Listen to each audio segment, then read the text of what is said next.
alunos, sejam todos muito bem-vindos. Eu sou o instrutor Matheus Miranda. Nós estamos aqui para a parte 2, tá, da nossa segunda aula, onde a gente está falando sobre como tratar cada uma, como proceder no passo a passo do atendimento em cada situação de hemorragia, certo? Na aula anterior, se você não viu essa aula ainda, eu vou deixar um card aqui para que você veja essa aula. E a primeira aula que a gente teve, que é de suma importância para que você entenda toda essa série de aulas que nós estamos tendo sobre controle de hemorragias, beleza? Quando a gente vai falar aqui, na aula anterior, a gente falou sobre esses dois fatores aqui importantes. É quando a gente tem uma hemorragia interna na região do braço, né, de membros superiores ou inferiores, e a gente falou como tratar situações de hemorragia abdominal, certo? Agora a gente vai tratar, né, vamos aprender como a gente deve proceder em situações de hemorragias internas na cabeça e nos olhos, beleza? Mateus, como que eu consigo identificar uma hemorragia interna na cabeça da minha vítima? Seria então uma tratativa de um AVC, de uma AVE? Sim, pode ser tratado a situação de AVE, né? Pode apresentar os sinais e sintomas de AVE, como ela pode ter uma situação de fratura de base de crânio, certo? Uma fratura de base de crânio, ela vai apresentar sinais e sintomas de hemorragias internas, que seria o famoso olho de guaxinim, tá? E também manchas, lesões que apresentam logo atrás da região da orelha da nossa vítima, tá? E isso nos indica que essa vítima ela sofreu uma fratura de base de crânio. Mateus, como assim? Então, se a minha vítima ela teve ou sofreu uma pancada na região da cabeça, e nós, em termos técnicos, consideramos como TCE, trauma crânioencefálico, ela pode apresentar essa situação de fratura, né, e vai nos dar esses sinais e sintomas que a gente precisa tratar como uma hemorragia interna que está acontecendo ali na cabeça da nossa vítima, certo? Primeiro passo, né, se apresentar esses sinais e sintomas como o olho de guaxinim e essas manchas atrás, né, da região da orelha se estendendo para a região aqui mais alta do pescoço, a gente vai tratar como uma fratura de base de crânio. Como a gente deve mais proceder? Deslocamento imediato dessa pessoa através de uma unidade avançada de transporte, certo? Mateus, como que eu faço isso? Ligo 192, 193, passa a cinemática que a vítima está apresentando sinais e sintomas, tá, de uma possível fratura de base de crânio. E aqui vale ressaltar, tá, para os meus queridos colegas de profissão, bombeiros civis, socorristas, técnicos de enfermagem, que a gente está muito acostumado em situações traumáticas a gente tratar essa nossa vítima como uma situação ela sofreu um trauma, então eu preciso pranchar ela, eu preciso deslocar essa pessoa numa prancha, eu preciso colocar um colar cervical para resguardar a coluna dela. A gente tem um protocolo chamado protocolo de RMC, certo? Restrição dos movimentos da coluna, onde nós temos restrições minimalistas, onde a gente tem uma restrição parcial ou uma restrição total.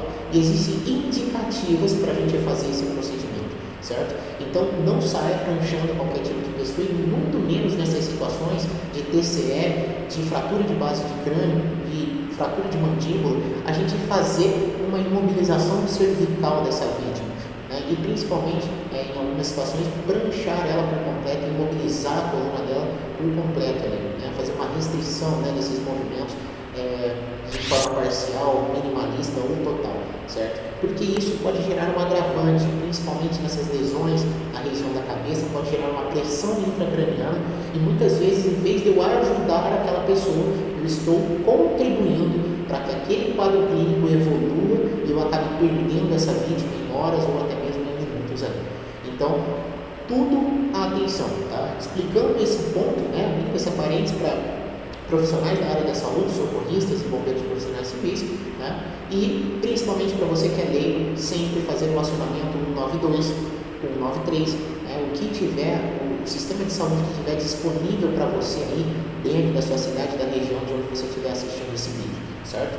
Então, liguei, passam os sinais e sintomas, está aparecendo sinal e sintoma de olho de guaxinim ou manchas atrás aqui da região dos ouvidos, né, do ouvido da minha vítima. Então, uma possível fratura de base de crânio. Vou fazer o deslocamento dessa vítima através de uma unidade avançada, faz o acionamento, passando os endereços, as informações corretas e solicita sempre e reforça para que seja uma unidade avançada. Beleza? Agora nós vamos para a próxima parte, próxima cinemática, que seria, né, questão de hemorragia nos olhos. A gente está tratando aqui de hemorragias internas, então não é a minha vítima chorando sangue, né? Eu vou verificar a região do globo ocular da minha vítima e vou identificar que a região branca, né? A região branca do olho está apresentando uma vermelhidão, né? Está apresentando sangramento. Então, como a gente vai proceder nessas situações? A gente vai realizar em primeira instância, tá? Com gase, tá? Kit. Aqui vale ressaltar a importância de você ter os seus equipamentos de proteção individual, você também ter o seu kit de proteção, de contenção de hemorragias, né? O seu kitzinho ali básico de primeiros socorros, tá? Você fala, Matheus, eu não sei quais são os itens importantes, tá? Lá no meu Instagram, vou deixar aqui embaixo para vocês no meu Instagram, eu tenho os 4 principais equipamentos essenciais para você ter no seu kit de primeiros socorros. Então, se você ainda não me segue no Instagram, dá um pulinho lá, acompanhe os conteúdos, porque quase todos os dias eu tenho postado conteúdo sobre controle de hemorragias e outras situações de atendimento, beleza? Então me segue lá e acompanhe esses conteúdos. Então eu vou te fazer a utilização aí da gase e vou fazer o tamponamento, tá, de ambos os olhos da minha vítima. Mas Matheus, eu posso ter uma situação que a minha vítima só está apresentando sangramento em um dos olhos. Por que eu preciso tampar os dois? Porque se você fizer um teste rápido aí agora, tá? Você consegue mexer apenas o olho esquerdo agora? Só quero que o meu olho esquerdo vire. Quando eu viro o meu olho esquerdo, o meu olho direito vem junto. Então eu tenho uma sobrecarga, um esforço de ambos os olhos.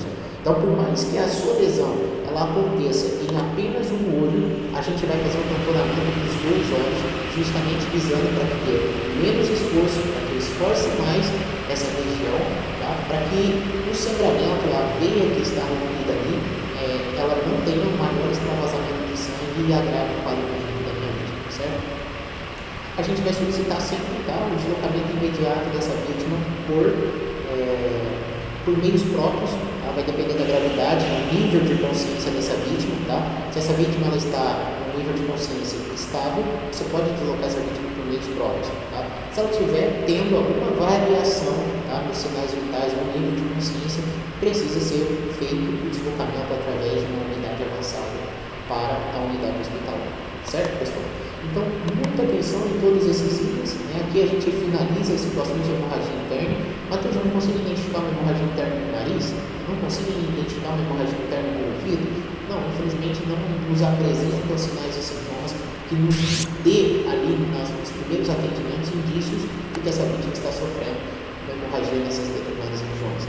Já na parte externa, né?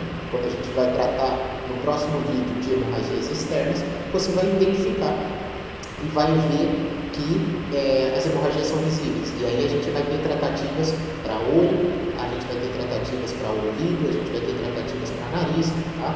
Todas essas na nossa próxima aula, certo?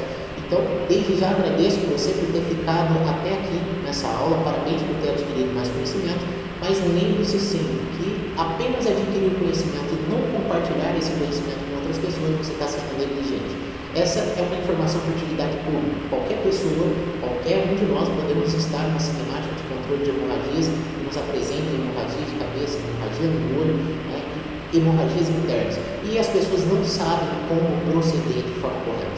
Então, eu te convido a compartilhar, a curtir esse vídeo e a compartilhar também com outras pessoas, com seus familiares, com o grupo de WhatsApp que você tiver aí da família, e vejam para que todos aprendam esse processo de como proceder em situações de hemorragia, beleza? Então, desde já, muito agradeço. Se você é novo nesse canal, não esqueça de deixar o seu like, você fortalece o meu trabalho, e também se inscreva aqui no canal, para que sempre que eu postar vídeo novo, você esteja atento e receba em primeira mão esse nosso vídeo, fechou? Então, na próxima aula nós vamos falar sobre hemorragias externas e como fazer as tratativas e o atendimento correto, passo a passo, de como proceder nas situações de hemorragia interna, certo? Forte abraço, meu instrutor Matheus Miranda, te espero no nosso próximo vídeo amanhã.